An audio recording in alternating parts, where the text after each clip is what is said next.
Muy buenas noches. Es una inmensa alegría reencontrarnos en este espacio para asistir a la segunda conferencia del ciclo que dimos en llamar Bioética en el mundo actual. El Ateneo de Cultura agradece la presencia de los más de 160 asistentes provenientes de distintos lugares del país y también del exterior. Recordamos que el Ateneo de Cultura de la ciudad de Santa Fe, República Argentina, tiene como objetivos la formación cultural, científica y humana, proyectando sus actividades a la comunidad universitaria, profesional y a la sociedad en general.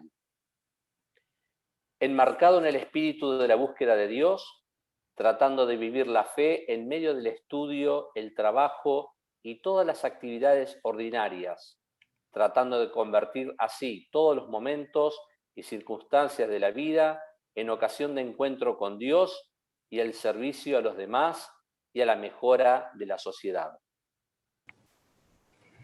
En esta oportunidad nos convoca una temática de gran actualidad, la bioética. Aprovechando el cumplimiento de los 50 años de esta disciplina, cuando en 1970 el bioquímico estadounidense Van Rensselaer-Potter utiliza por primera vez el término de bioética y desde entonces la nueva disciplina se instala y difunde por todo el mundo. Recordamos que este ciclo está dirigido a quienes buscan conocer el estado actual y perspectivas de esta disciplina en general y profundizar en algunos de sus campos como los cuidados paliativos, la naprotecnología, el transhumanismo en particular. Para ello, hemos convocado a especialistas de primer nivel, tanto nacionales como del exterior. Esta es la iniciativa a la cual desde el Ateneo de Cultura de Santa Fe queremos convocarlos a participar y por la cual agradecemos desde ya vuestra presencia. Unas palabras sobre cómo será el desarrollo de cada conferencia del ciclo. La duración aproximada de cada encuentro es de 1 hora, dejando media hora al final para las preguntas que vayamos recibiendo durante la disertación. Y al final de la misma, en la plataforma a través del icono de preguntas y respuestas ubicado en la pantalla. En esta disertación también tomaremos algunas preguntas que nos hagan llegar antes de la media hora para responderlas también en ese momento.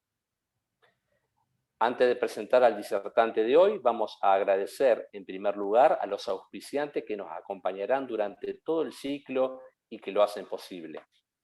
Capitel Constructora, sociedad anónima de la ciudad de Santa Fe y que desarrolla obras privadas y públicas en toda la región centro de nuestro país. Sancor Seguros, empresa de primer nivel en el rubro de aseguradoras. Y Prevención Salud, sistema de medicina prepaga del grupo Sancor Seguros. Cuidados del Litoral, equipo de profesionales dedicado a la prestación de salud con enfoque en la internación domiciliaria. Y Sanatorio Garay de Santa Fe. Adhieren también a este ciclo el Instituto de Bioética Jérôme Lejeune de la Universidad Católica de Santa Fe y la Comisión de Derecho Médico y Bioética del Colegio de Abogados de la provincia de Santa Fe, primera circunscripción. A todos y cada uno de los mencionados, muchas gracias. Ahora sí, damos comienzo a la conferencia de hoy titulada Eutanasia, encarnizamiento terapéutico y cuidados paliativos, los principios éticos y su aplicación en los casos concretos. Y para ello, tenemos el gusto de presentar a quien nos acompaña hoy desde la ciudad de Córdoba, República Argentina, el doctor Camilo Tale.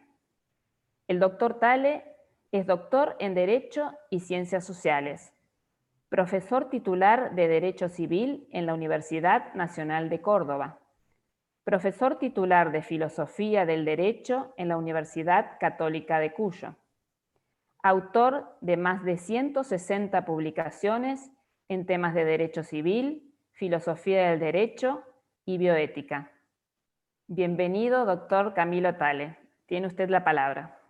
Bien, muchísimas gracias a los contadores Luis Marinaro y Florencia Petroni por la presentación.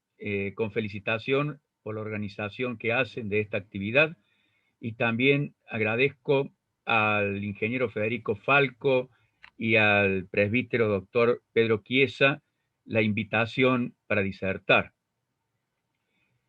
La exposición comprende 3 tramos, primeramente sobre la eutanasia y después, en desarrollos más breves, sobre la limitación de los esfuerzos terapéuticos, que en el título de la disertación se menciona la actitud contraria, el encarnizamiento terapéutico, y finalmente un breve desarrollo sobre cuestiones bioéticas en los cuidados paliativos.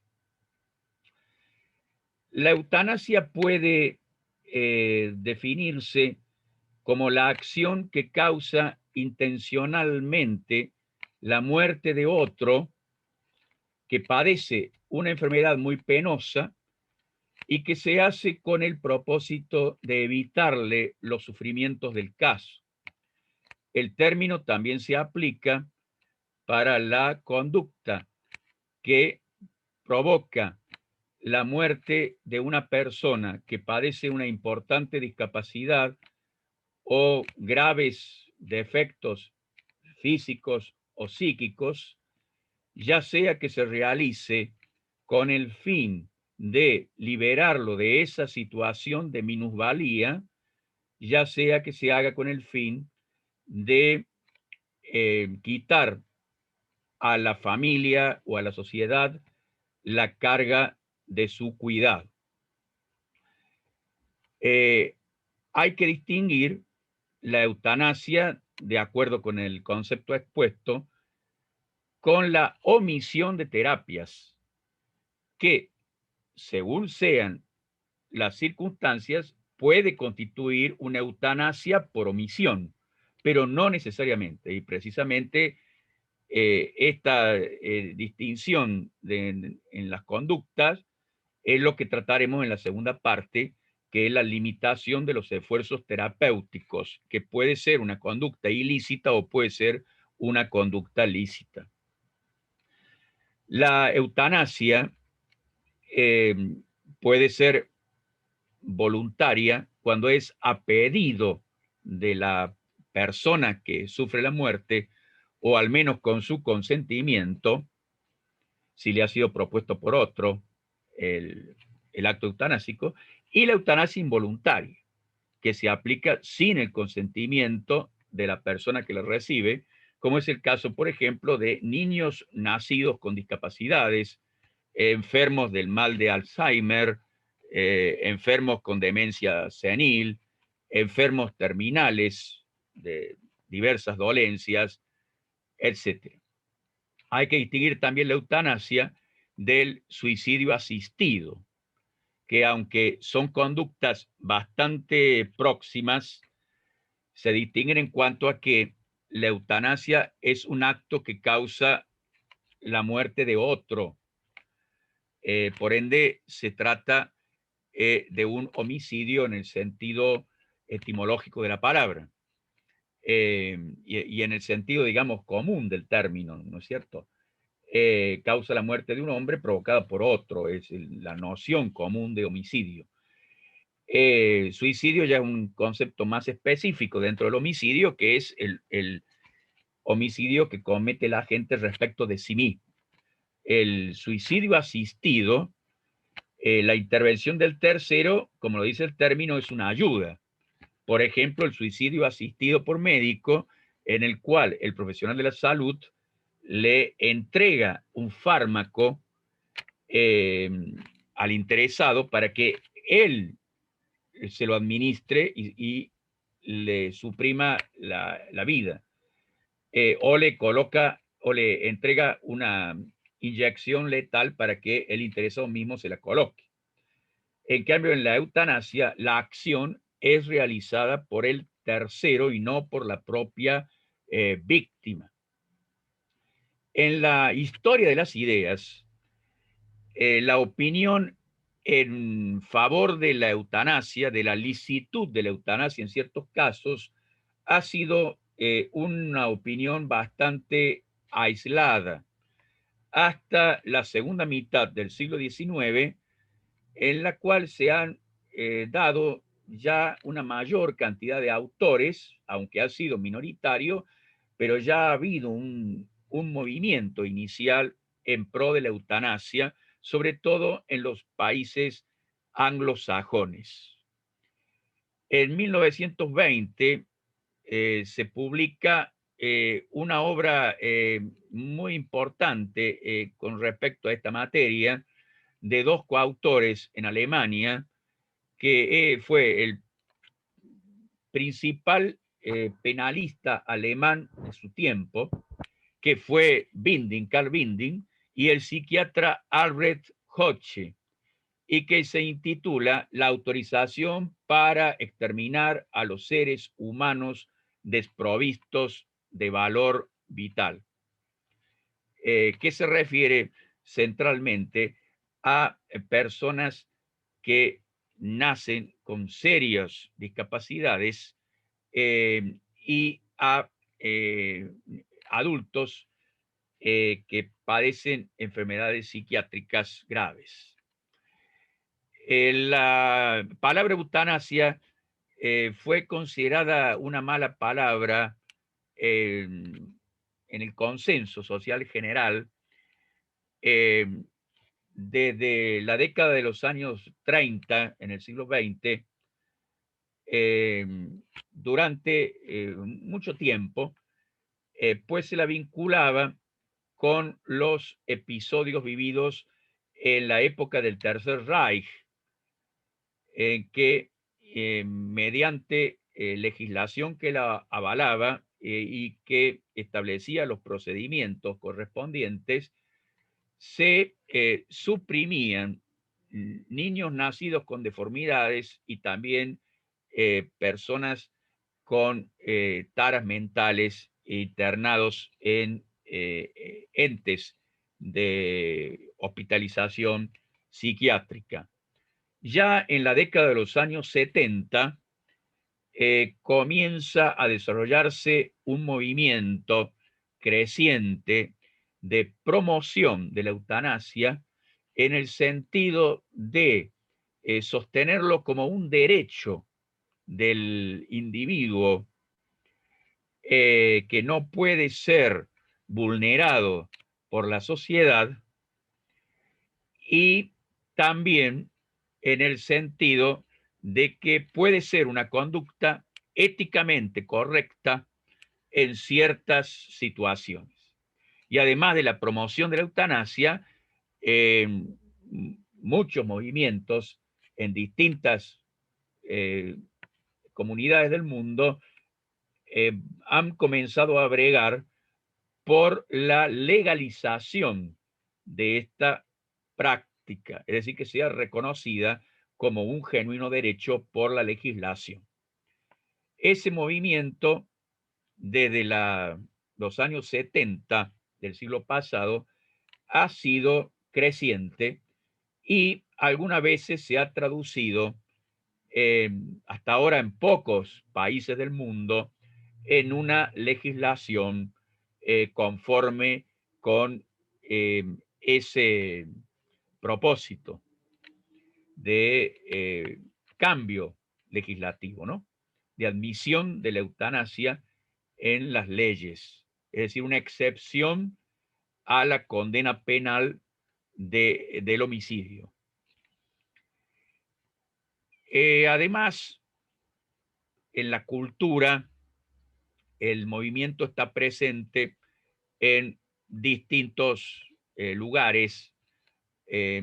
Casi siempre las películas que tratan centralmente de la eutanasia o que la contienen como uno de los elementos del argumento, generalmente llevan al espectador a que vea que se trata de una acción buena, correcta, deseable.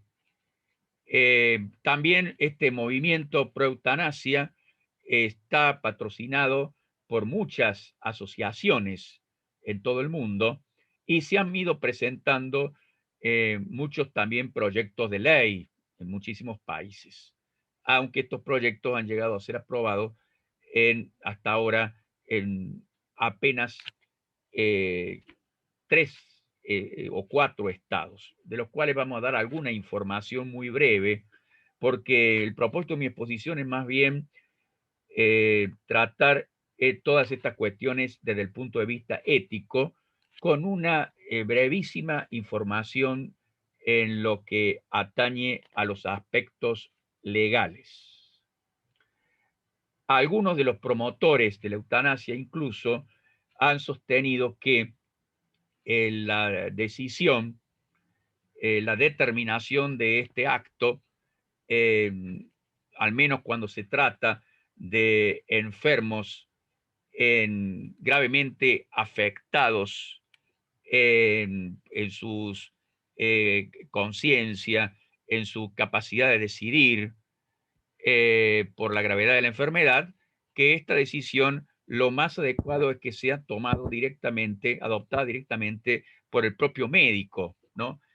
Cito al respecto una expresión del célebre cirujano sudafricano, el que se hizo célebre por haber realizado el primer trasplante de corazón, Christian Barnard, que en una reunión internacional de médicos celebrada en Niza, en Suiza, en 1984, afirmó: son los médicos y solo ellos quienes pueden decidir cuándo llegó el momento de morir para un enfermo, porque son los únicos que pueden hacer un diagnóstico clínico exacto. No podemos dejar a los juristas ni a la propia familia el tomar esta decisión. Tampoco está bien que el enfermo escoja el momento preciso de su muerte. Bueno, esto dentro de la tesis favorable a la eutanasia es sin duda una opinión extrema, no es obviamente la opinión más común. Nuestro juicio ético es desaprobatorio del homicidio eutanásico por aplicación de un principio muy general, que es que nunca es lícito causar directamente la muerte de un ser humano, con las excepciones conocidas y muy asentadas, ¿no es cierto?, en toda la tradición jurídica universal, de las situaciones de legítima defensa, es decir, cuando la moral y el derecho prefieren la vida del que es agredido antes que la vida del agresor, cuando no existe otra posibilidad de salvaguardar la vida de quien es atacado y cuando se cumplen ciertos requisitos conforme a la filosofía moral y al derecho positivo de los pueblos. Claro está que en la cuestión de la eutanasia se añade una circunstancia, al menos en la eutanasia de los enfermos, que es el evitarle el sufrimiento. Pero precisamente otro principio capital de la filosofía moral es que aquellos actos que son intrínsecamente ilícitos no pueden justificarse por un buen fin. Es decir, el principio denominado antimaquiavélico de que el fin no justifica los medios que de suyo sean moralmente ilícitos. En el caso de la eutanasia voluntaria, concurre la circunstancia, por definición, de que la propia víctima es quien da su consentimiento. Y bueno, hay un adagio jurídico, volenti non fit injuria, es decir, no se comete injusticia contra quien voluntariamente consiente el acto. Lo que sucede es que este adagio tiene una aplicación general cuando se trata de bienes de la persona que son disponibles, pero precisamente existen bienes indisponibles, como son la propia vida y la integridad física, al menos en materia grave, que en la teoría jurídica y en la filosofía moral siempre se han considerado bienes indisponibles. La mayoría de los filósofos morales desaprueban el suicidio, es decir, no se admite que el hombre pueda decidir la destrucción de su propia vida, y si no tiene la facultad para ello, tampoco puede delegarla a otro, que es lo que sucede en la eutanasia, no puede autorizar a otro la supresión de su existencia.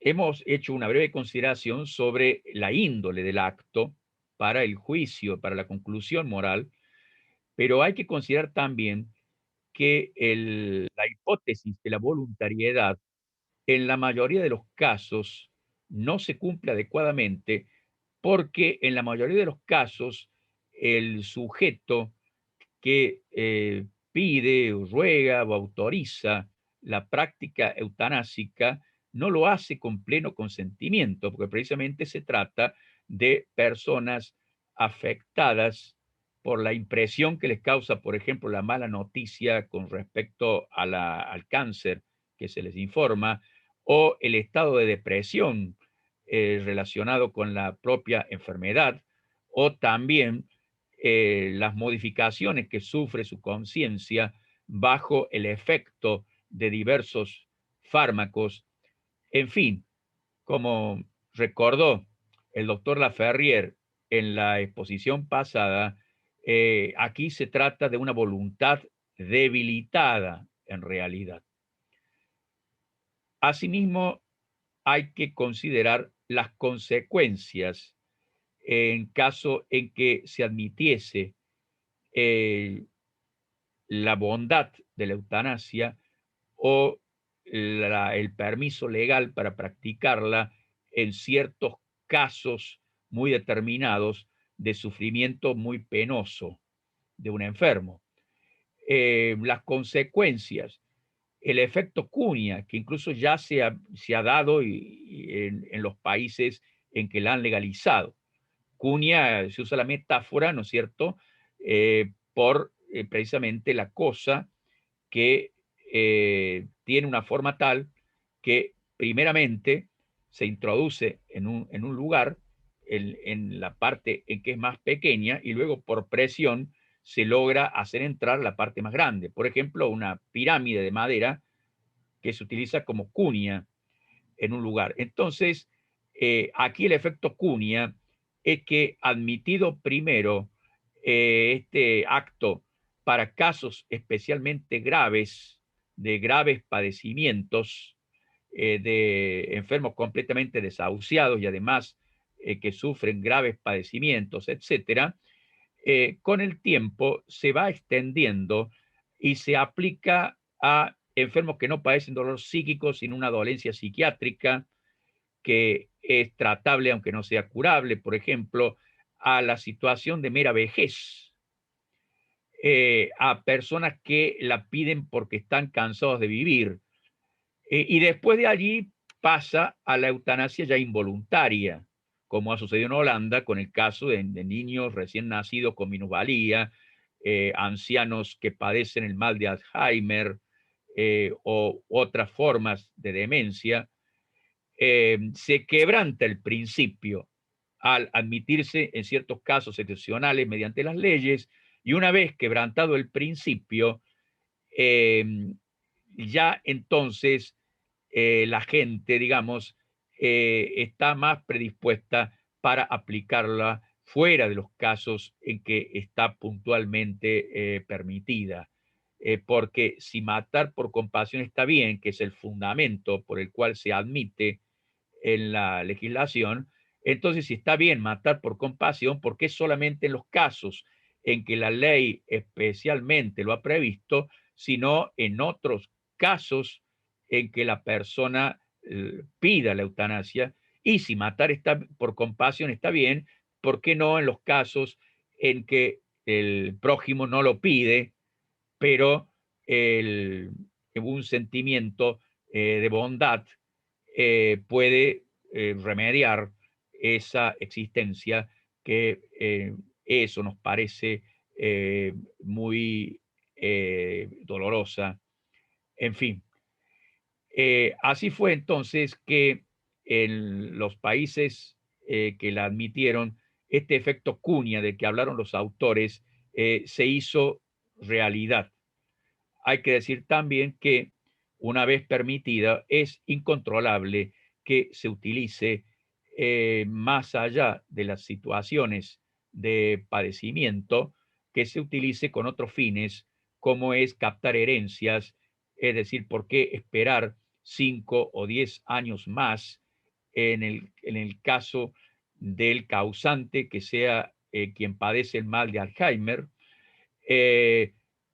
O deshacerse simplemente de ancianos molestos, cuidados que ya hemos hecho y nos han parecido demasiado engorrosos, etcétera.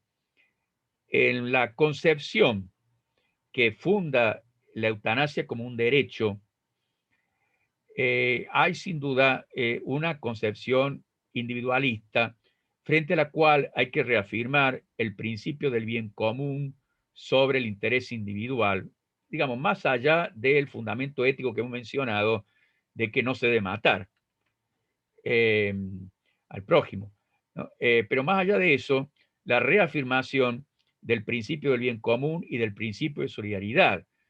Es decir, como sociedad no debemos permitir que otros se supriman o que logren la destrucción de su vida por mano del médico o del familiar. Es decir, no debemos permitir una ley que avale esto y afirmar que la vida siempre tiene sentido.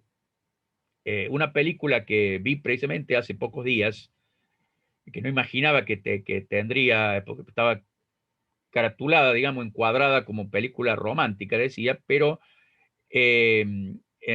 un elemento focal de ella era precisamente la eutanasia, o mejor dicho, el suicidio asistido en este caso, ¿no? Porque se trata de un joven que resulta de un accidente de tránsito, queda cuadripléjico y, bueno, él manifiesta que no le gusta ya la vida porque antes era una persona que practicaba muchos deportes, ahora no puede practicar ninguno y además está impedido de relacionarse con mujeres porque ha perdido, digamos, la potencia sexual irremediablemente. Y entonces la vida ya no tiene sentido para él. Entonces, la reafirmación del sentido que tiene la vida. En cuanto que esta persona lo mismo podía relacionarse con el prójimo, tiene acceso a distintos bienes culturales. En el caso de la película, por otra parte, era un hombre adinerado, de familia rica, de manera que tenía una amplia gama de posibilidades, incluso de decidir ayudas al prójimo como sentido de su vida, y él desarrollar su existencia, perfeccionarse como ser humano. En fin, bueno, en la película está el debate, pero finalmente sus padres son convencidos y la persona que los cuidaba, una señorita que había luchado mucho para hacerle cambiar de idea, finalmente lo apoya y todos viajan a Suiza, donde en 3 minutos, como podemos ver por internet, ¿no es cierto?, estas escenas de Dignitas, que es lo que aparece en esta película, la asociación Dignitas, que le da el vaso con el líquido letal. Bien, hemos hablado entonces de las consecuencias que tendría la legalización, aún en el caso en que se restringiera a supuestos muy particulares. Que de todos modos la legislación tampoco es tan restrictiva, es bastante amplia en sus términos, tanto la legislación holandesa como la belga y la de otros países. No podemos extendernos para considerar especialmente la eutanasia de los niños recién nacidos con discapacidades. ya no se trata de enfermedades penosas, dolorosas, sino de la supresión de los niños discapacitados. Y los argumentos más comunes, aunque no los voy a desarrollar plenamente, pero los argumentos más comunes son el de calidad de vida, donde se reitera la tesis de esta obra que hemos mencionado de Binding y Hoche sobre los seres desprovistos de valor vital, la autorización para eliminar a los seres desprovistos de valor vital, ¿no? Aquí habría que responder que las taras físicas, por graves que sean, no impiden el desarrollo de la persona. Yo recuerdo haber visto hace varios años en la televisión de los Estados Unidos una nota en la cual aparecía una señorita muy joven.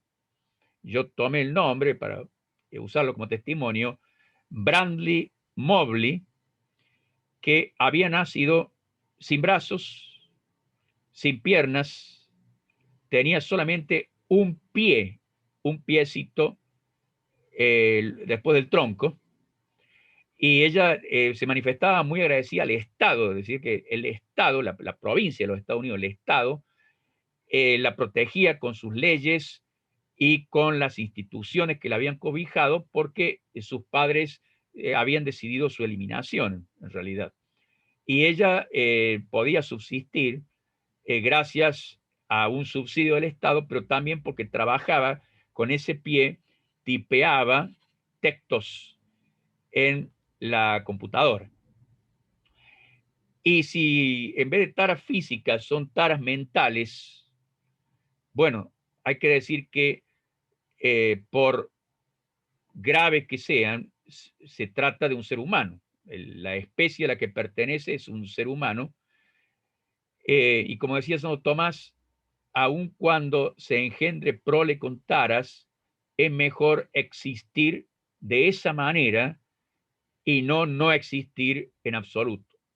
Santo Tomás lo refiere no a la cuestión de la eutanasia, no trata de esto, sino a la cuestión de si estaba correcto o no, si era correcto prohibir el matrimonio entre leprosos que podrían generar descendencia con lepra. Y él defendía que esta prohibición no tenía fundamento porque el ser que naciera con esa enfermedad no tenía otra alternativa, o no existir o nacer con esa disminución, y que era preferible ser, aún con limitaciones, antes que no ser.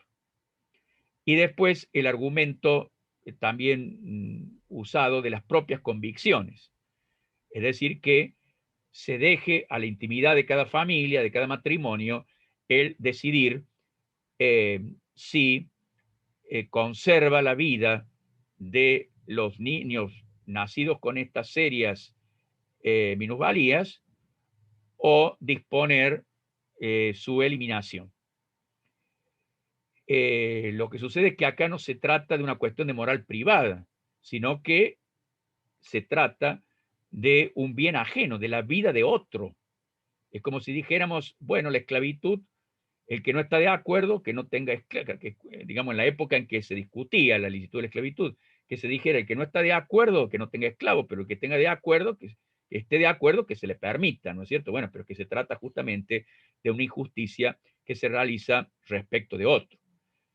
En esto hay que decir que en los Estados Unidos hace ya casi 40 años que se ha legalizado, al menos por la jurisprudencia, la eutanasia de los recién nacidos con serias discapacidades, porque aunque las leyes no lo permitían, pero en los tribunales donde se ventiló la controversia, en 1983, los médicos habían iniciado una acción para que el juez permitiera, ordenara que se hicieran una operación quirúrgica muy sencilla de un niño nacido con un defecto en el esófago. Era un niño con síndrome de Down y no podía alimentarse naturalmente, pero si se practicaba esta sencilla intervención quirúrgica, el problema se resolvía y podría sobrevivir. pero los padres no querían esa operación. Entonces los médicos hicieron la demanda judicial. Cuando llegó a la Corte Suprema del Estado correspondiente, que fue Indiana, los jueces dijeron que esto pertenecía a la privacidad de la familia. Incluso rechazaron el pedido de más de 10 matrimonios que se ofrecían a recibir a este niño en adopción para salvar así su vida y bueno, por el interés de la crianza de este niño. Sentencias posteriores confirmaron justamente esta jurisprudencia. Me interesa señalarlo porque estas cosas fueron una gran noticia en su momento. El niño estaba ante las pantallas de la televisión muriendo por inanición porque los jueces habían ordenado también que no se les dieran los soportes vitales, sino solamente los calmantes para que no sufrieran. Y bueno, fue noticia y después ya no se hablan más de estos temas. Pero cuando se mencionan los países que tienen la eutanasia, quiere decir que Estados Unidos la tiene hace 40 años legalizada, pero por omisión, no por acción directa, no es inyectar el cianuro ni producir la asfixia del niño de ninguna manera directa, y para el caso que tuviese malformaciones o deficiencias graves. Yo mencioné ya Holanda y Bélgica, habría que decir que Uruguay, que no se suele mencionar en esta materia, pero Uruguay, desde 1934, en su Código Penal, y hasta nuestros días, esto no ha sido modificado, establece el perdón judicial, es decir, que los jueces, dice así el artículo 34 del Código Penal del Uruguay, los jueces tienen la facultad de exonerar de castigo al sujeto de antecedentes honorables, autor de un homicidio piadoso efectuado por móviles de piedad mediante súplicas reiteradas de la víctima. En lo que atañe a la legislación argentina, el Código Civil y Comercial excluye, prohíbe, digamos, el acto eutanásico, el código sancionado hace pocos años, que entró en vigencia en agosto de 2015.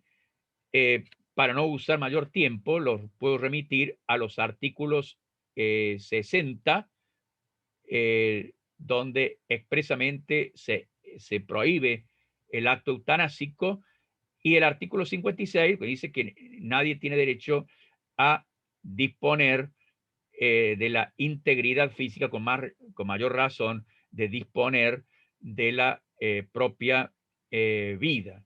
La Ley de Derechos de los Pacientes, en el artículo 11, también desaprueba expresamente la eutanasia. Y con respecto al suicidio asistido, el artículo 83 del Código Penal argentino lo califica como delito con pena privativa de la libertad. Y bueno, al no existir en el Código Penal la excepción de la eutanasia está encuadrada dentro del delito de homicidio. Hasta aquí llegamos con la exposición del tema de la eutanasia para recibir algunas preguntas. Sí, doctor, nos llegaron algunas preguntas, así que voy a comenzar. Ante una persona con muerte cerebral que es donante de órganos, los médicos aconsejan desconectar. ¿Es esto una práctica eutanásica? No, porque es ya universal el juicio de que la persona que se encuentra con muerte encefálica, para decirlo con más precisión, precisamente se trata de una muerte que está sostenida de modo artificial. ¿Por qué se habla de muerte? Porque ha perdido la capacidad de unidad.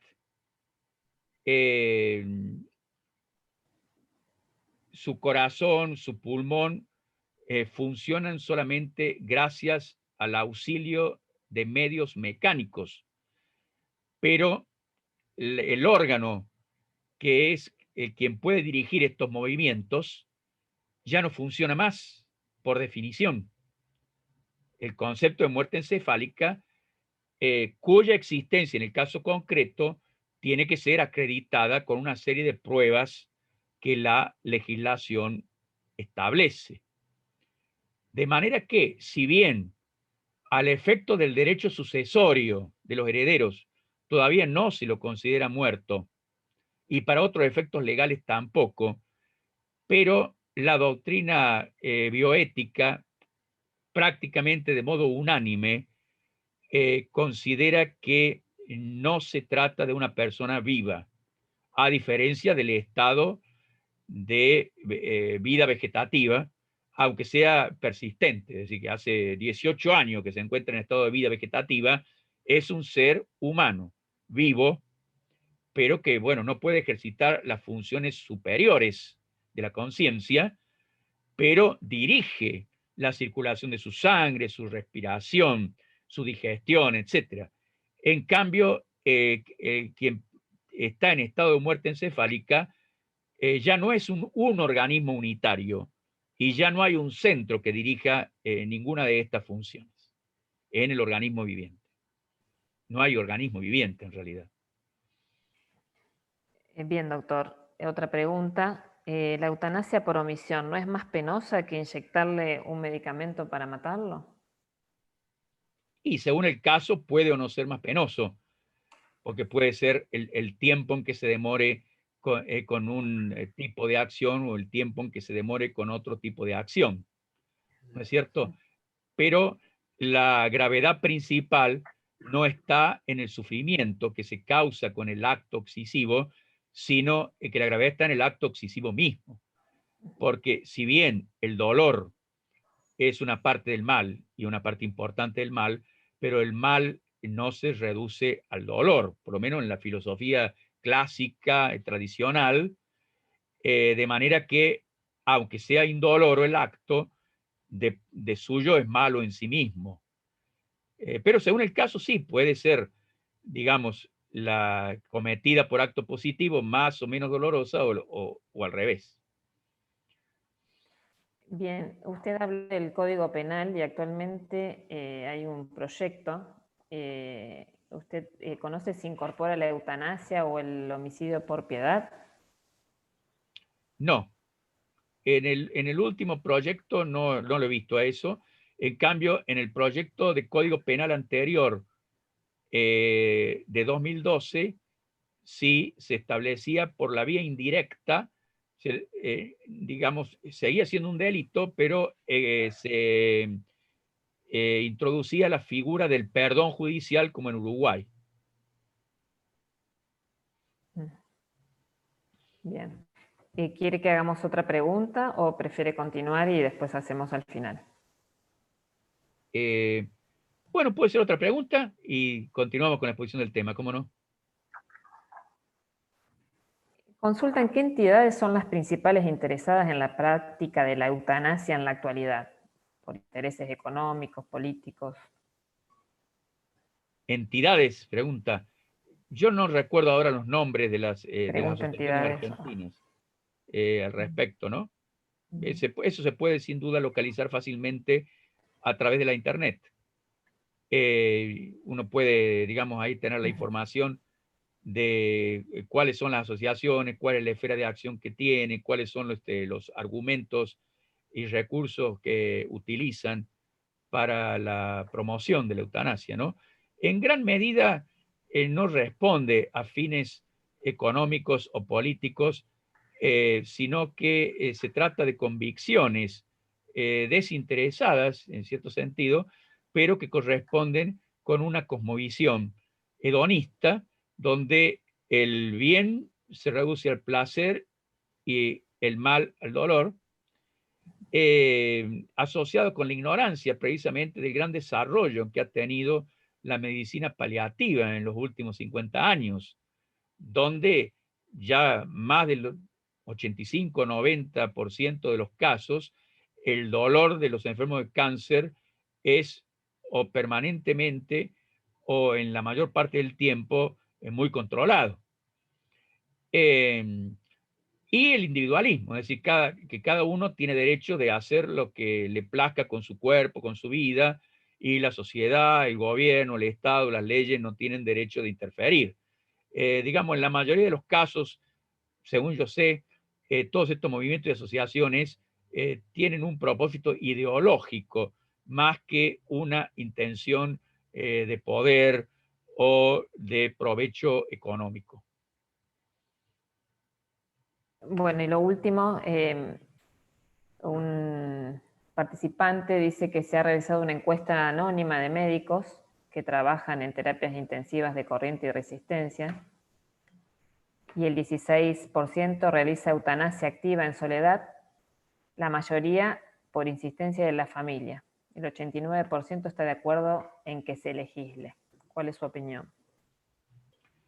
Bueno, sobre los hechos puede haber un fundamento de realidad. Es decir, la eutanasia es una práctica no controlada, de manera que en los hechos sí puede realizarse. Y puede realizarse en una proporción importante. En los hechos sí. Una manera muy común es mediante la sedación. En el caso de los enfermos terminales. Terminal no quiere decir agonizante. Terminal puede ser que le queden todavía 4, 5, 6 o más meses de vida.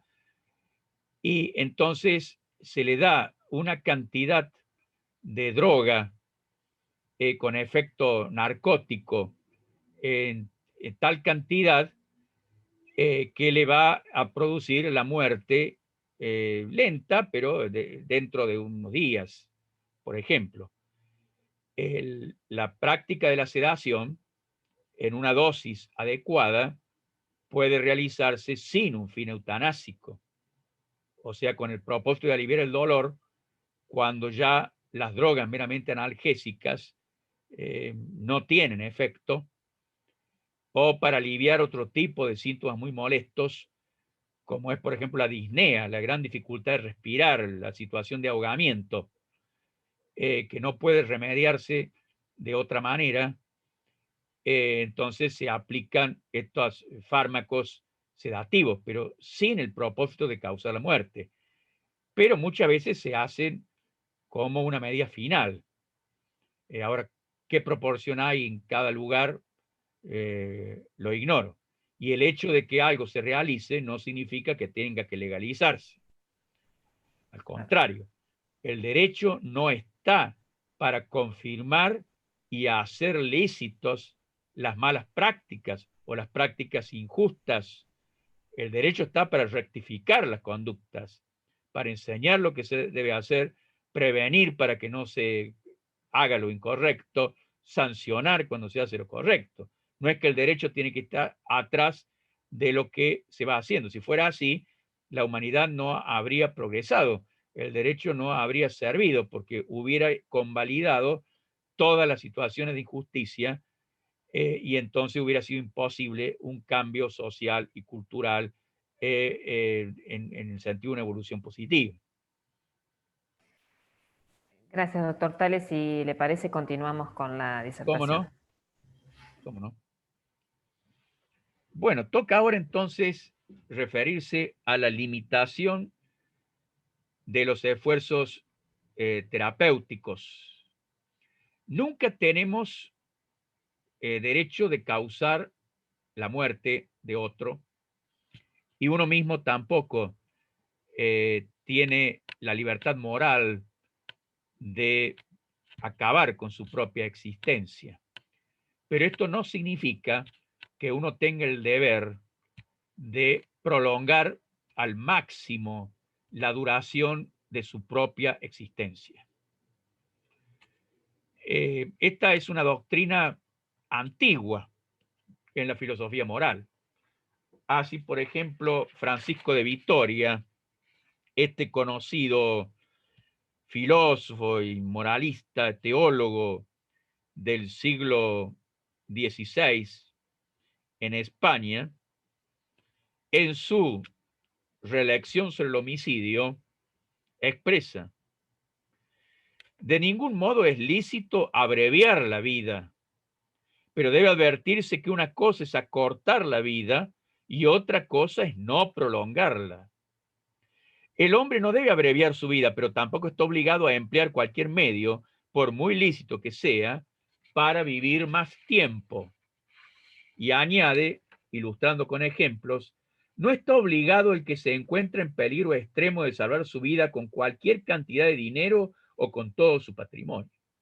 No está obligado a invertir todo su patrimonio para curarse de una enfermedad. Pone allí como ejemplo un medicamento para sanar por el cual tenga que dar gran parte de lo que tiene. Y luego el caso de que sabiendo que los aires de otro país o de otra ciudad serían sanos para su dolencia y que viviría más tiempo si se traslada a esa tierra, bueno, no está obligado a poner ese medio, aunque le asegurara una prolongación de su existencia. Al respecto, se ha desarrollado una distinción entre los que se han denominado los medios ordinarios y los terapéuticos ordinarios y los medios terapéuticos extraordinarios. Los extraordinarios son aquellos demasiado dolorosos para curar una enfermedad, o muy costosos, como recién dijimos, o muy riesgosos. Por ejemplo, una operación en el cerebro en la cual hay un riesgo, por ejemplo, del 20% de perder una función mental muy importante. Entonces, la doctrina tradicional ha enseñado que el hombre no está obligado a poner los medios terapéuticos extraordinarios para prolongar su vida o para curar una enfermedad. Después, esta doctrina se ha afinado más y en lugar de medios ordinarios y extraordinarios se habla de medios proporcionados y desproporcionados. ¿Por qué? Porque hay medios muy ordinarios y que llegan a ser desproporcionados en ciertas situaciones. Por ejemplo, la reanimación cardíaca, ¿no? de quien sufre el síncope, el paro del corazón. Bueno, consideremos un enfermo de cáncer en estado ya terminal, casi agónico, que se han hecho ya 2 o 3 reanimaciones y que una cuarta reanimación lo único que haría es estirar su vida unas pocas horas. Ya es un medio desproporcionado. Esto sucede también con tratamientos ordinarios como la aplicación de rayos X o la quimioterapia o una intervención quirúrgica que en cierto caso ya es desproporcionada porque le va a ocasionar sufrimientos al paciente, costos económicos a la familia, con la sola esperanza de prolongar a lo mejor una semana más de vida en una situación de gran postración y penosidad. Entonces existe una desproporción. No hay obligación de poner los medios desproporcionados e incluso puede ser la conducta más correcta también, dejar que el proceso de la muerte natural y no provocar un estiramiento inútil. Al respecto se habla de la futilidad de ciertas terapias. Entonces, para sintetizar, la regla ética es que el hombre debe someterse y poner en práctica los medios terapéuticos proporcionados y que es lícito rechazar los medios desproporcionados. La obligación de poner las terapias proporcionadas, además de ser una obligación moral, es una obligación de derecho natural. El deber, digamos, de cuidar la propia salud y velar por la salud del prójimo con los medios proporcionados. Es también un deber del derecho positivo. Por ejemplo, la Constitución de la provincia de Córdoba, que menciona los derechos de los ciudadanos y también una lista de deberes de los ciudadanos, menciona el deber de cuidar la propia salud como un deber jurídico. Ahora, a pesar de ser un deber jurídico de derecho natural y de derecho positivo, es uno de los casos en el derecho en que se ha preferido no poner coacción para el caso de incumplimiento.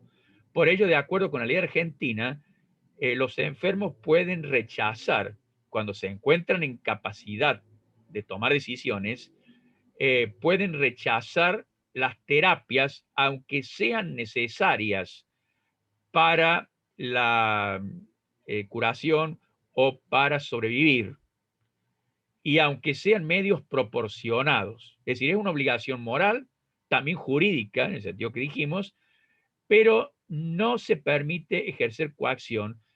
Esto es razonable también, porque si no podría darse una tiranía médica, porque a veces puede tener razón el paciente de que ya no tiene sentido la terapia, y si lo obligáramos al paciente con medidas coactivas, que el juez dé una orden a pedido de la clínica, entonces podría darse una verdadera tiranía de los médicos, que en realidad no tienen facultades sobre el cuerpo de las personas, salvo situaciones de urgencia de personas que no se encuentran capacitadas para tomar sus decisiones.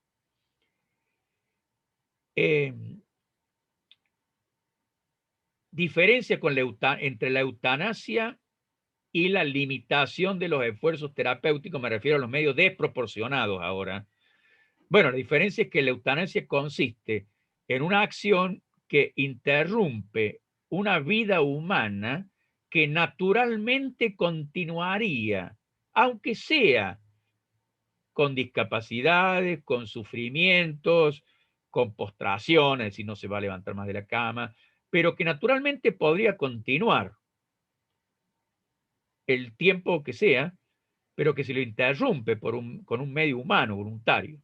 En cambio, la limitación de los esfuerzos terapéuticos, la situación es que una vida que naturalmente ya no podría continuar sin esos medios mecánicos o sin la aplicación de la terapia, y entonces la omisión de terapia consiste simplemente en no interrumpir la agonía, dejar el proceso natural de la muerte.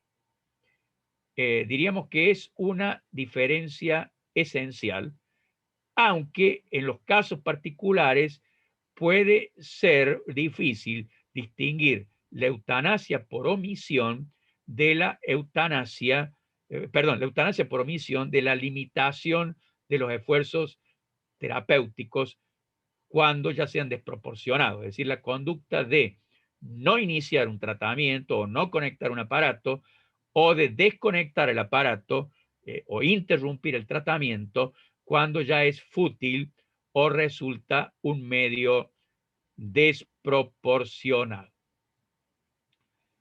Justamente aplicarle a un enfermo tratamientos desproporcionados es lo que suele llamarse el encarnizamiento terapéutico. Esta palabra es muy expresiva, pero no es la más adecuada para encuadrar todos los casos, porque encarnizamiento nos da una idea de crueldad y hasta incluso de una intención de crueldad. En cambio, otro término que se utiliza, que es la obstinación terapéutica, es decir, proponerse aplicar todos los medios de que se disponga para prolongar la vida de este ser humano. Parece más adecuado el término de obstinación, porque no necesariamente tiene que haber crueldad o encarnizamiento. Ahora, los motivos de la obstinación son muy diversos. En algunos casos, al parecer, hubo motivos políticos por los cuales intereses de ciertos grupos, de ciertas personas, de que un jefe de Estado no muriera tan pronto. Y así se dice, por ejemplo, de jefe de Estado de distintos regímenes políticos, de distintas clases, como fue Tancredo Neves en el Brasil, como fue el caso del generalísimo Francisco Franco en España, como fue el caso de también de Truman en los Estados Unidos, del Shah de Persia, que en todos estos casos se los mantuvo en una agonía de más de un mes, sostenida con toda una batería de fármacos y aparatos.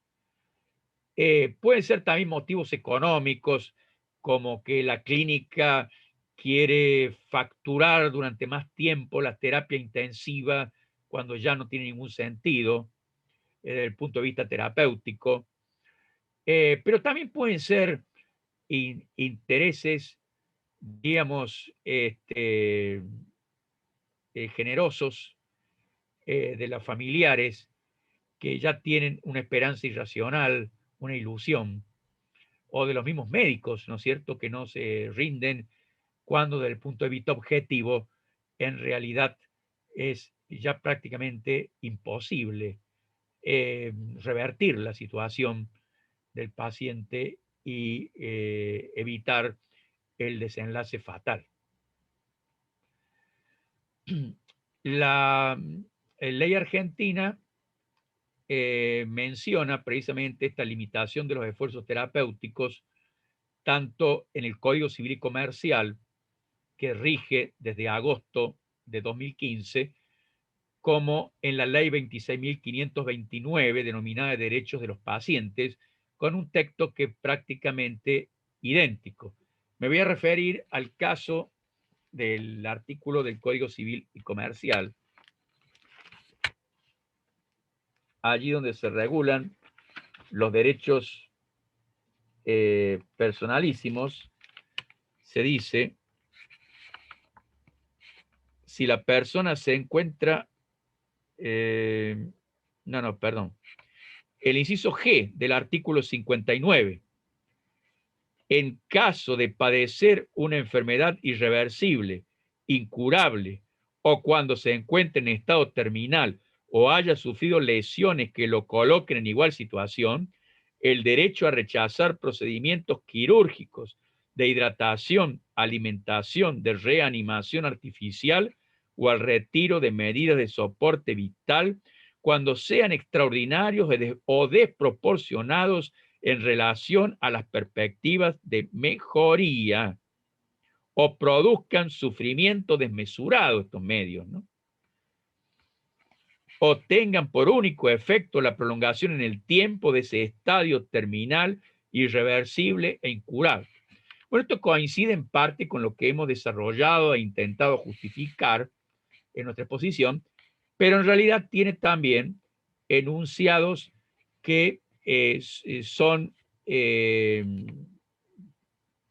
infelices, desacertados, porque se menciona ahí una serie de alternativas que no merecen la misma consideración. Se habla de enfermedad irreversible, incurable y estado terminal.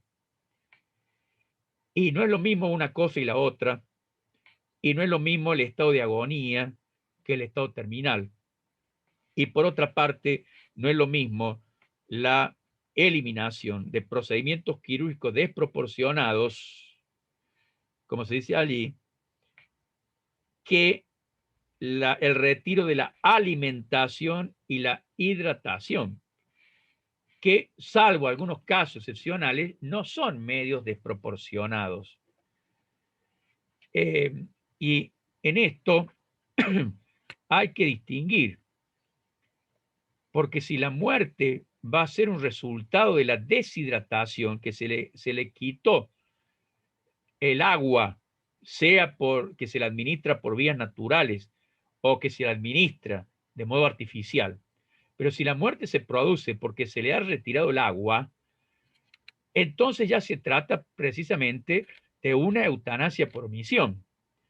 Otra cosa es que se le retire el agua, pero la muerte en realidad se produce por el progreso mismo de la enfermedad, ¿no es cierto? Es el caso, por ejemplo, de las personas en estado de agonía, donde la sequedad de la boca se puede solucionar echándole con la pipeta algunas gotas y no es necesario hacerle una hidratación artificial, que incluso le puede generar una serie de males, como por ejemplo, mayor líquido en los pulmones, por ejemplo, problemas también de tipo digestivo y algunas otras consecuencias, y no le produce ya ningún beneficio en el estado final que se encuentra. Entonces no es lo mismo en ciertos casos agónicos la supresión de la hidratación artificial que suprimirlo simplemente a un enfermo que tan solo es un enfermo desahuciado o incurable, o una persona que se encuentra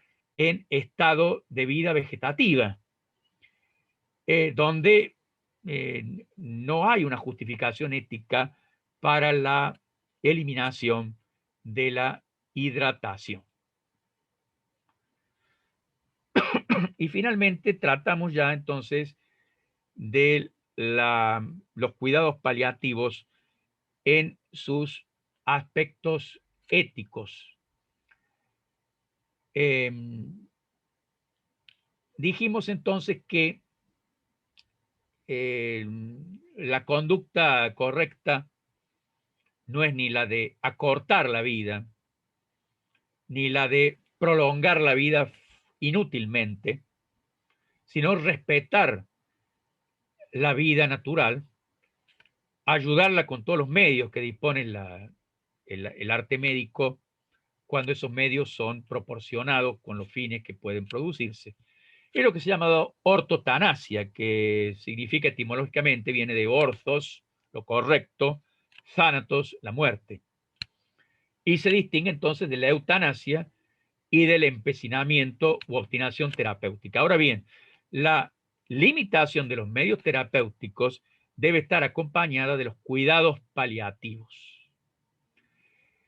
Se ha ido desarrollando en las últimas décadas en la medicina el estudio del control del dolor, de modo que se ha avanzado mucho en esta materia para detectar con respecto a cada enfermedad, a cada subespecie de cada enfermedad y a cada enfermo, aquellos fármacos o combinación de fármacos, dosis de fármacos, modo de administración, que puedan ser más eficaces para el control del dolor. Bueno, la tarea de aliviar el dolor es muy antigua en la humanidad, pero se ha comenzado a desarrollar muy sistemáticamente desde la década de los años 70, y con mucha justicia se nombra a una inglesa, Cicely Saunders, como una gran promotora en este asunto. Una mujer que trabajó como enfermera en la Segunda Guerra Mundial, estuvo en contacto, ¿no es cierto?, con estas situaciones de enfermos en situaciones muy penosas o heridos.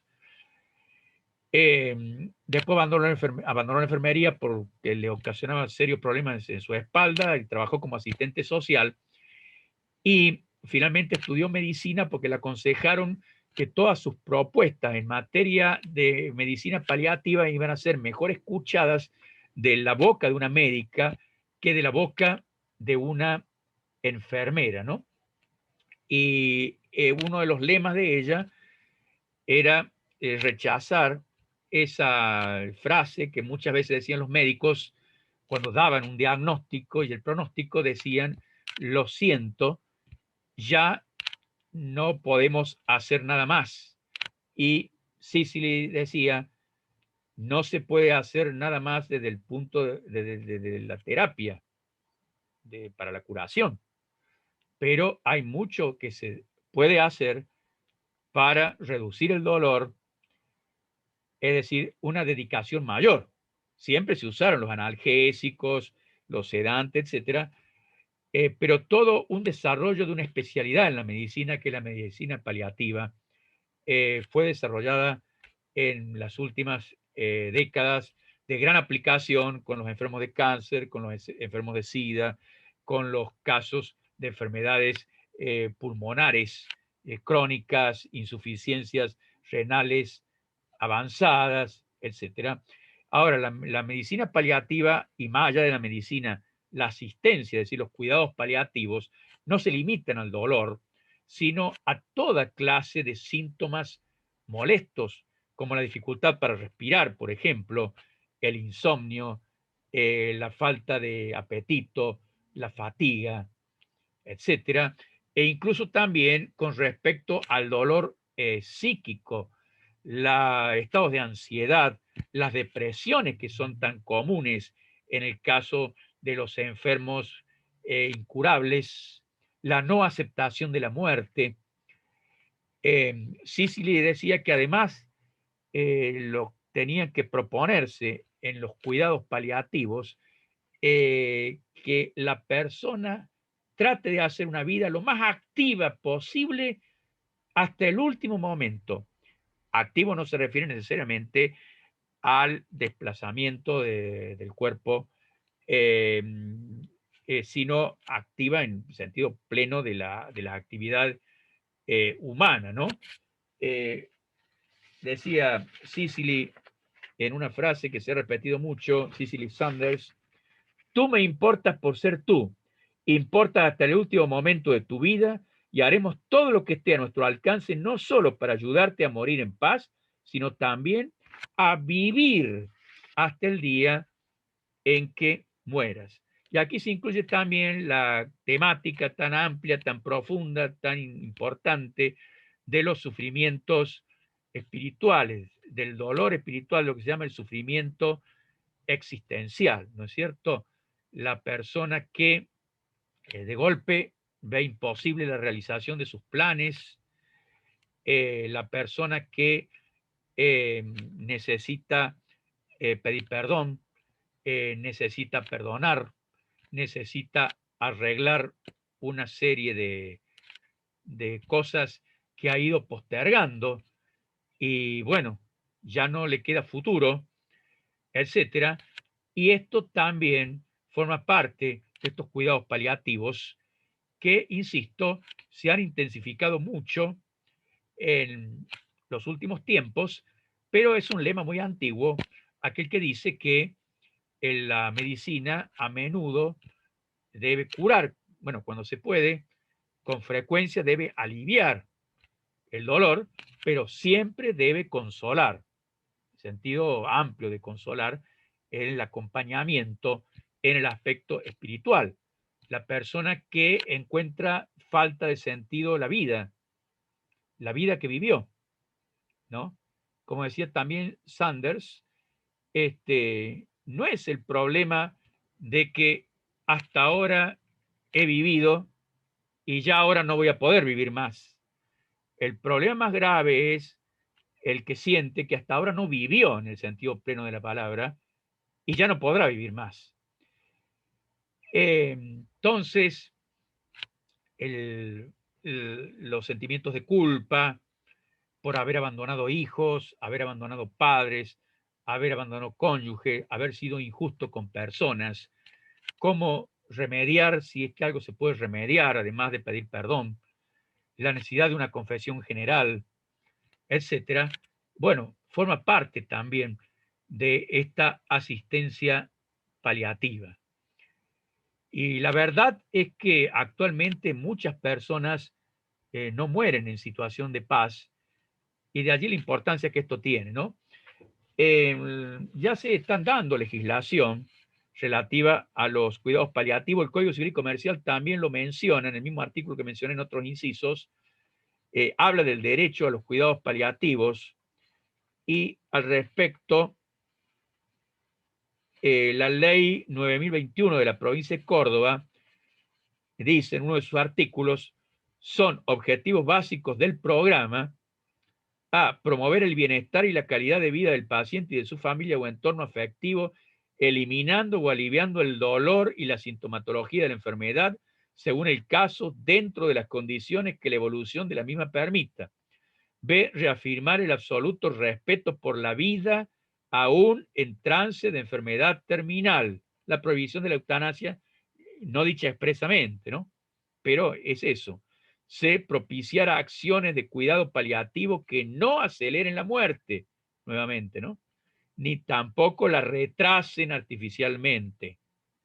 de extender la asistencia hospitalaria de cuidados paliativos al ámbito domiciliario de los pacientes.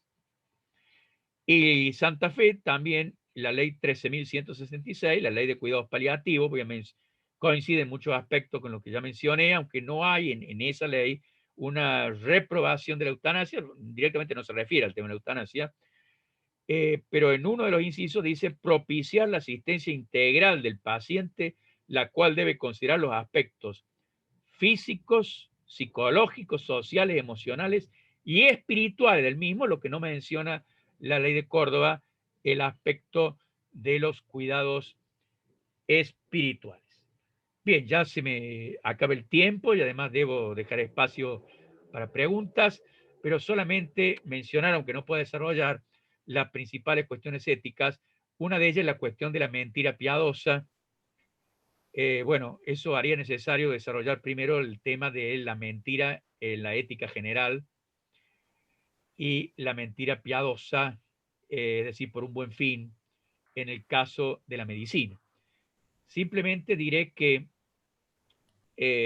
si lo que se busca es el bien del paciente, es decir, ahorrarle estados de angustia, desesperación, que incluso eventualmente podrían causarle hasta un perjuicio con respecto al estado de su propia enfermedad, hay que considerar, más allá de la ilicitud misma que tiene la mentira, el hecho de que para el bien del paciente, generalmente éste necesita conocer la verdad, justamente para tomar decisiones sobre su tratamiento, los distintos aspectos de su tratamiento. Cuando el médico les propone alternativas, tiene que conocer cuál es su enfermedad y cuál es su pronóstico. Esto no significa que el médico, una cosa es no mentir, otra cosa es deber de decir la verdad, y otra cosa es el deber de decir toda la verdad. Como enseñaba Pío XII con respecto a esta cuestión, no siempre el médico está obligado a decir toda la verdad, sino lo que sea importante. Mentir nunca debe, decía Pío XII. Decir la verdad necesaria, sí, pero toda la verdad sería, por ejemplo, ya desde el primer momento, si el médico conoce cuáles van a ser las disminuciones, los estados de decadencia que va a tener progresivamente la persona, revelarlos ya todo el primer momento, sería decir toda la verdad, y eso podría ser imprudente, inadecuado y al fin y al cabo también injusto. Entonces, con respecto a lo que antes dijimos, si el paciente necesita ajustar cuentas, pedir perdón, perdonar, solucionar problemas, desprenderse de cosas, donar sus cosas, arreglar diferencias que ha tenido con su familia, etcétera, necesita conocer su enfermedad y de alguna manera también el pronóstico de su enfermedad. Otra cuestión ética es la de la analgesia.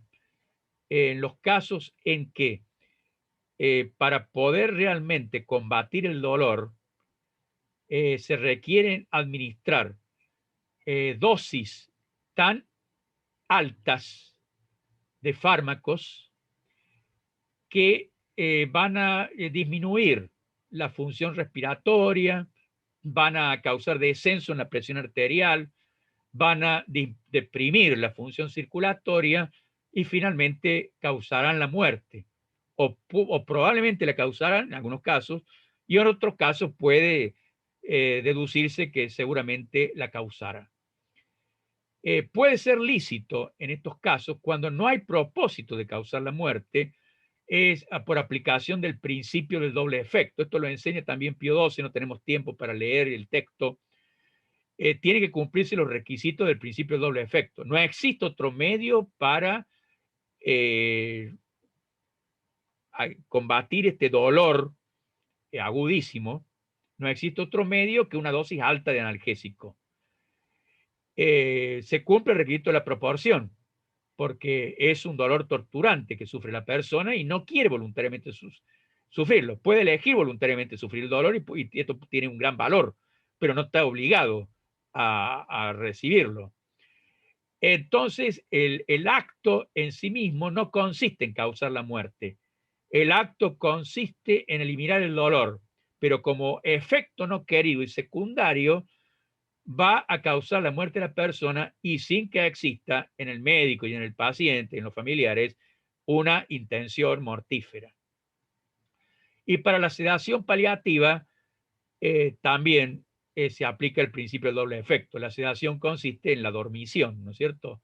Bueno, pues se puede entender también calmante la sedación, pero la cuestión ética más importante es cuando para aliviar el dolor la analgesia es insuficiente y entonces es necesaria la anestesia. Y cuando la sedación es definitiva, es un tema muy delicado. Para autorizar una sedación definitiva de la cual el enfermo no se despertará más, en primer lugar, tiene que contarse con el consentimiento del enfermo. Recién decían de que los médicos de la terapia intensiva acostumbran a aplicar la eutanasia. Una de las maneras que lo hacen es de esta manera. No le dicen al enfermo, el enfermo no sabe que le aplican esa inyección y no se va a despertar más. Un familiar que está junto al paciente le habla por teléfono a los otros familiares y dice, está dormidito ya, está sedado.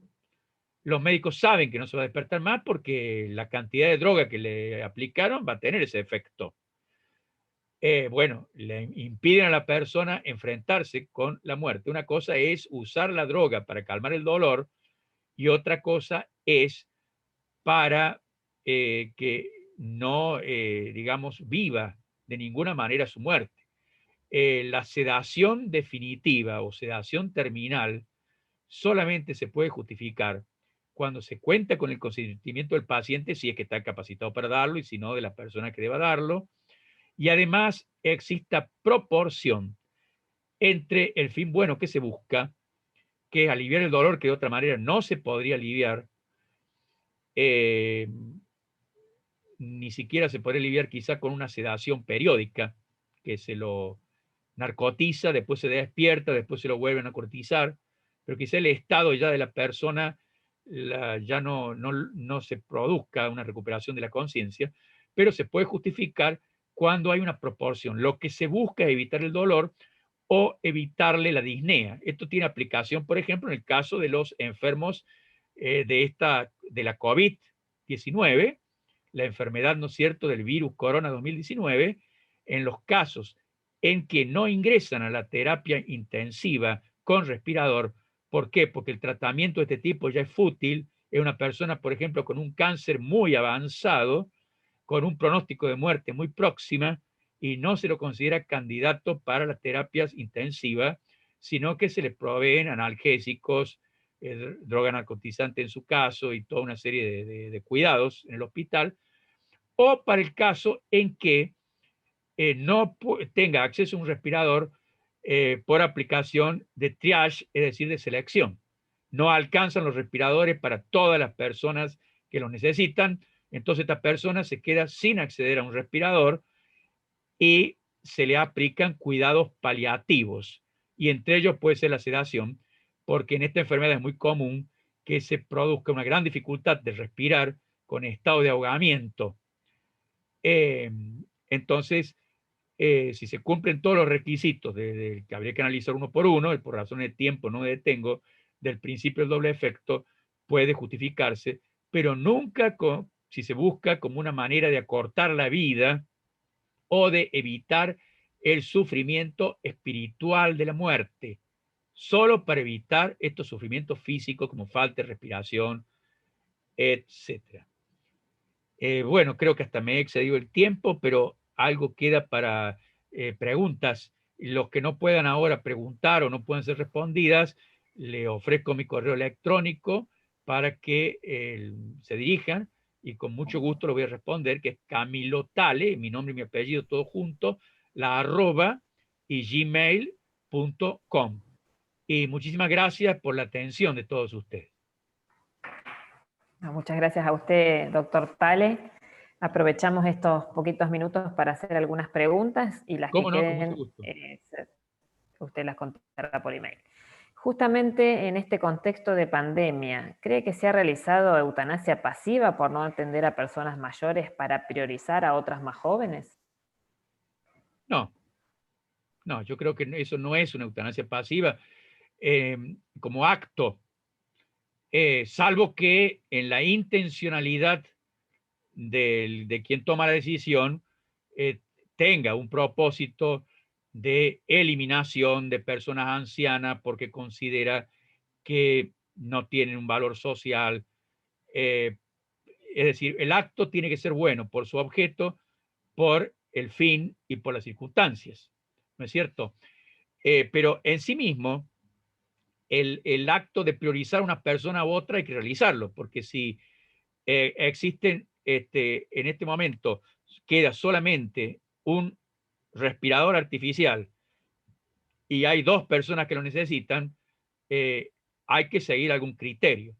El criterio establecido por los reglamentos de algunas clínicas, de algunos consejos, perdón, el comité de bioética en el país, según yo conozco, no establecen la edad como criterio de modo directo, sino que se establece como criterio la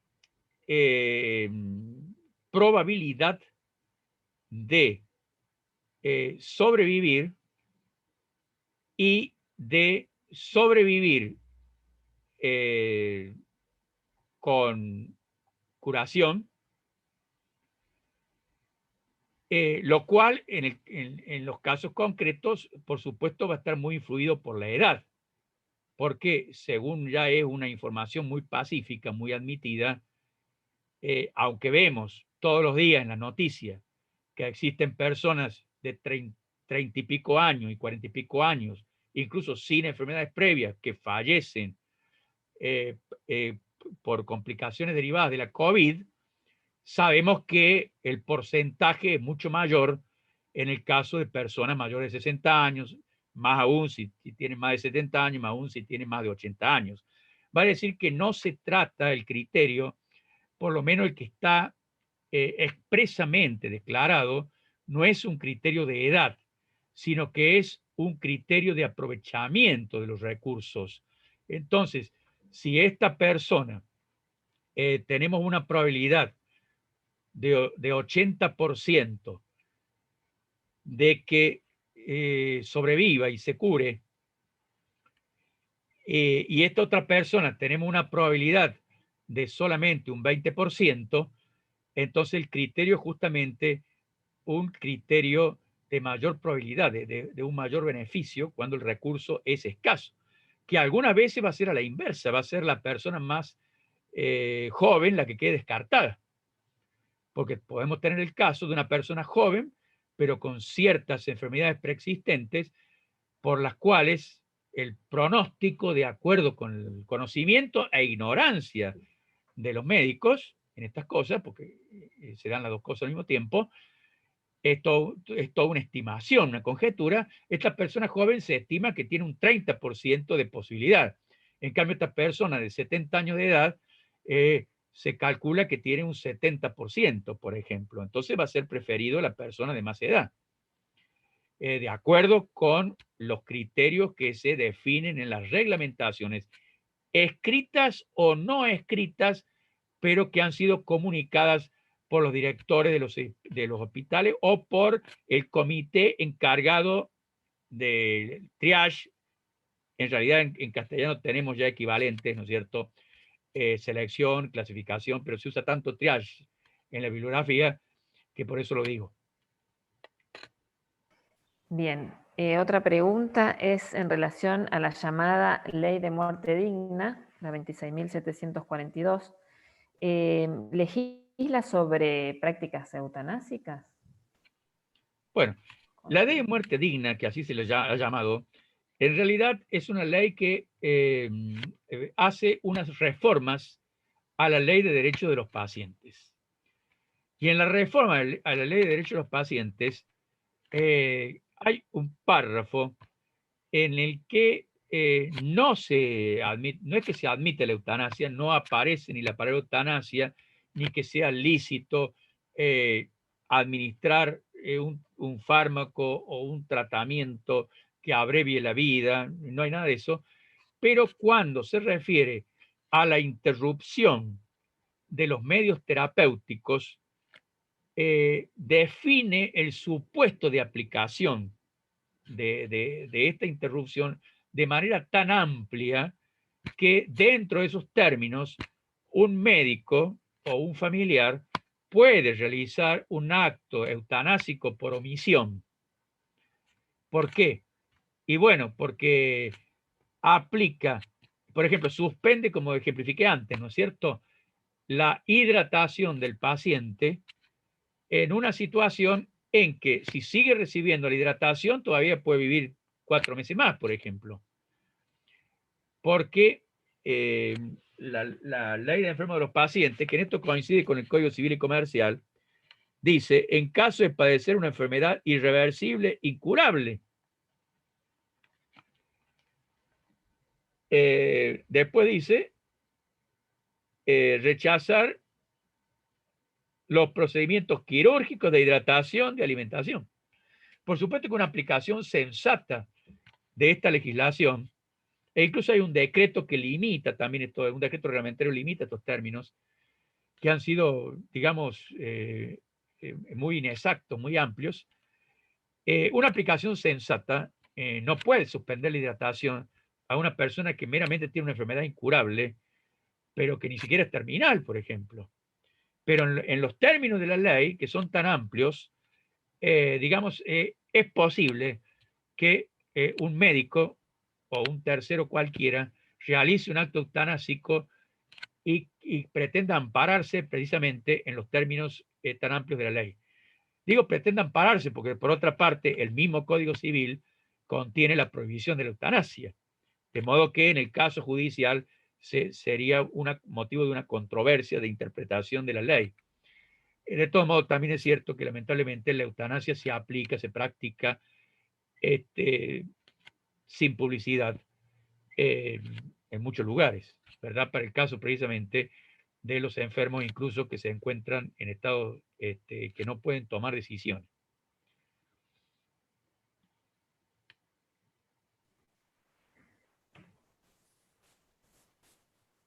Bueno, doctor Tale, nos quedaríamos toda la noche escuchándolo porque realmente nos llegan comentarios muy buenos acerca de su disertación, felicitándolo por la claridad de los conceptos, por lo académico que ha sido en exponer Bueno, estos temas tan delicados, ¿no? bueno, Así un que público muy amable, gracias. no, realmente es así porque nos están llegando todos los mensajes. Así que bueno, muchísimas gracias, doctor Tale. Lamentamos que ya se nos va el tiempo. Muchas gracias nuevamente a todos nuestros auspiciantes, Capitel Constructora, Sociedad Anónima, Sancor Seguros, Prevención Salud, Cuidados del Litoral y Sanatorio Garay. También agradecer al Instituto de Bioética, Jérôme Lejeune, de la Universidad Católica de Santa Fe, a la Comisión de Derecho Médico y Bioética del Colegio de Abogados de la provincia de Santa Fe, primera circunscripción, por su adhesión. Muchas gracias nuevamente a todos los presentes en esta conferencia, a todos los que nos han escuchado atentamente y que nos hacen llegar sus comentarios, sus preguntas, hacerles saber que la grabación va a estar disponible para volver a escucharla, para tomar nota de todos estos conceptos tan claros que nos dio el doctor Tale. Además, dejó él su email por las dudas o por las dudas que ustedes tengan para hacérselas llegar. ¿Sí? Se lo agradecemos, doctora, a esa adhesión. Gracias por sus comentarios y por sus preguntas, por su participación a todos los participantes. E invitarlos a inscribirse para la próxima conferencia que tendrá lugar el martes 10 de noviembre, a esta misma hora, a cargo de la doctora Angélica Sarmiento, quien desde Paraguay nos va a hablar sobre el tema de Naprotechnology, la verdadera reproducción asistida. Así que a todos, hasta el próximo martes, si Dios quiere, le agradecemos nuevamente, doctor Camilo Tale, su presencia, y bueno, que tengan todos muy buenas noches. Buenas noches. Muchísimas gracias otra vez a usted. A usted, doctor. Muy atento.